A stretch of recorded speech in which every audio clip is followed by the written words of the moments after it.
आज यकीन और भरोसे के गहरे समुंदर में उतरते हैं। एक ऐसे सवाल का जवाब ढूंढते हैं जो कभी ना कभी हम सबके दिल में उठता है। ये सवाल अक्सर मुश्किल वक्त में दिल को बेचैन कर देता है ना? जब लगता है कि कोई नहीं सुन रहा, तो क्या वो भी खामोश है? आइए आज इसी खामोशी के पीछे छिपे राज को समझने की कोशिश करते हैं। हाँ, कभी कभी ऐसा जरूर लगता है कि अल्लाह खामोश है। पर एक मिनट, ये वो वाली खामोशी नहीं है जो बेखबरी की होती है। नहीं नहीं, बिल्कुल नहीं। ये वो खामोशी है जिसमें बहुत गहरी हिकमत छिपी है। ये मोहलत देने की खामोशी है, आजमाने की खामोशी है, और कभी कभी सबसे बेहतरीन तदबीर करने की खामोशी है। वो हर हर आंसू और दिल की हर धड़कन को सुन रहा है। और जानते हैं, इस पूरी कायनात की सबसे खूबसूरत हकीकत क्या है? वो है ये एहसास कि कोई है जो सब देख रहा है।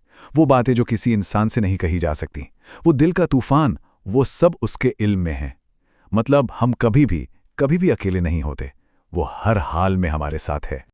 अच्छा, अब एक बहुत ही दिलचस्प बात पर आते हैं। कुछ ऐसे खास लोग होते हैं जिनका मामला इतना सीधा अल्लाह से जुड़ जाता है ना, कि उनका बदला भी कोई इंसान नहीं बल्कि वो खुद लेता है। उनकी कुछ खास निशानियां होती हैं। आइए जानते हैं कि वो कौन लोग हैं। तो पहली निशानी, ये वो लोग हैं जो जुल्म पर चीखते चिल्लाते नहीं फिरते, ना ही हर दरवाजे पर जाकर अपनी शिकायतें करते हैं। वो इंसानों से बदला नहीं मांगते, बल्कि बड़ी खामोशी और सब्र के साथ अपना सारा मामला सीधे अल्लाह के हवाले कर देते हैं। नबी करीम सल्लल्लाहु अलैहि वसल्लम की एक हदीस है जिसका मतलब है कि मजलूम की दुआ और अल्लाह के बीच कोई पर्दा नहीं होता, कोई भी नहीं। मतलब उसकी आह सीधी अर्श तक पहुंचती है। कई बार तो वो हाथ भी नहीं उठाता, बस उसके दिल का जो दर्द है ना, वही दुआ बन जाता है। अब देखते हैं दूसरी पहचान। इनके पास शायद दुनिया की चीजें ज्यादा ना हों, लेकिन इनका दिल वो सबसे अमीर होता है। पता है क्यों? क्योंकि इनका भरोसा चीजों पर नहीं बल्कि चीजों को बनाने वाले पर होता है। इन्हें पक्का यकीन होता है कि जिसने पैदा किया है ना, वो भूखा नहीं सुलाएगा। और तीसरी और शायद सबसे खूबसूरत निशानी, ये वो लोग हैं जिनके दिल बिल्कुल आईने की तरह साफ होते हैं। कोई कीना नहीं, कोई नफरत नहीं, हमेशा दूसरों की भलाई सोचते हैं और कहते हैं कि अल्लाह को टूटे हुए दिल बहुत प्यारे हैं, और ऐसे साफ दिलों की हिफाजत तो वो खुद करता है। तो ये जो भरोसा है, जिसे तवक्कुल कहते हैं, चलिए इसको थोड़ा और समझते हैं। ये सिर्फ ज़बान से कह देना नहीं है कि हम अल्लाह पर भरोसा करते हैं। नहीं, ये तो दिल की एक हालत का नाम है, खास तौर पर उस वक्त जब लगता है कि सारे दरवाजे बंद हो गए हैं। तो तवक्कल का मतलब है अपनी सारी चिंताएं, सारी परेशानियां और उम्मीदें सब कुछ अल्लाह को सौंप देना, और फिर उसके फैसले पर पूरी तरह से यकीन रखना। ये मान लेना कि हमारी डोर जिसके हाथ में है ना, वो हमसे लाख गुना बेहतर जानता है कि हमारे लिए क्या सही है। इसकी सबसे ज़बरदस्त मिसाल इब्राहिम अलैहिस्सलाम की कहानी में मिलती है। सोचिए, सामने धधकती हुई आग है। जिब्रील अलैहिस्सलाम मदद की पेशकश करते हैं, और वो क्या जवाब देते हैं? अल्लाह को मेरे हाल की खबर है, वही मेरे लिए काफ़ी है। बस यही वो यकीन था जिसने आग के कानून को ही बदल दिया। और यही वो पॉइंट है जहां इंसान की सारी कोशिशें और प्लानिंग खत्म होती हैं और अल्लाह की मदद शुरू होती है। जब कोई बंदा दिल से ये मान लेता है कि मेरे लिए मेरा अल्लाह ही काफ़ी है, तो फिर दुनिया की कोई ताकत उसे डरा या झुका नहीं सकती।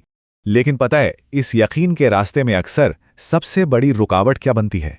कई बार वो हमारी अपनी अक्ल होती है, हमारा दिमाग जो हर चीज़ को लॉजिक से तोलता है, हर बात में कैसे होगा, क्यों होगा लगा देता है, जबकि यकीन वो तो इन सवालों से बहुत आगे की चीज़ है। ये लड़ाई हर रोज़ हमारे अंदर चलती है। एक तरफ अक्ल है जो कहती है ये कैसे हो सकता है, कोई जरिया तो है नहीं, ये तो नामुमकिन है, और दूसरी तरफ है यकीन जो कहता है वो करेगा, वो सारे रास्ते बना देगा, उसके लिए कुछ भी नामुमकिन नहीं। अंबिया की जिंदगी ही इसकी मिसाल है।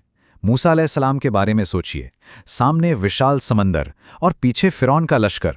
अकल तो यही कहेगी ना, बस अब सब खत्म। लेकिन यकीन ने क्या कहा? मेरा रब मेरे साथ है। और फिर क्या हुआ? समंदर में रास्ता बन गया। या यूनुस अलैहिस्सलाम, मछली के पेट में अंधेरों में, अकल ने तो जवाब दे दिया था, पर यकीन ने दुआ की और रास्ता बन गया।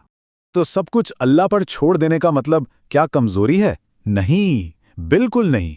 ये तो असल आज़ादी है, हर तरह के डर से आज़ादी, हर फिक्र से आज़ादी, और सबसे बड़ी चीज़ अपनी मैं से आज़ादी। हमारी सारी परेशानियां, सारी अकड़ इसी मैं से तो जुड़ी हैं। मैंने ये किया, मैं वो करूँगा। जब अंदर से ये मैं का बुत टूटता है ना, तब जाकर तौहीद की, यानी एक अल्लाह को मानने की असल खुशबू महसूस होती है। कहते हैं ना कि जब एक बूंद समंदर में गिरती है तो वो सिर्फ एक बूंद नहीं रहती, वो समंदर बन जाती है। बिल्कुल वैसे ही जब इंसान अपनी छोटी सी मर्जी को अल्लाह की बड़ी मर्जी में मिला देता है तो वो कमजोर नहीं बल्कि सबसे ताकतवर हो जाता है। तो सवाल ये है कि क्या हम अपनी इस मैं को मिटाकर कायनात के सुल्तान के हवाले करने को तैयार हैं? हमारी ये बातचीत तो यहीं खत्म हो रही है, लेकिन सोचने का ये सफर अब शुरू होता है।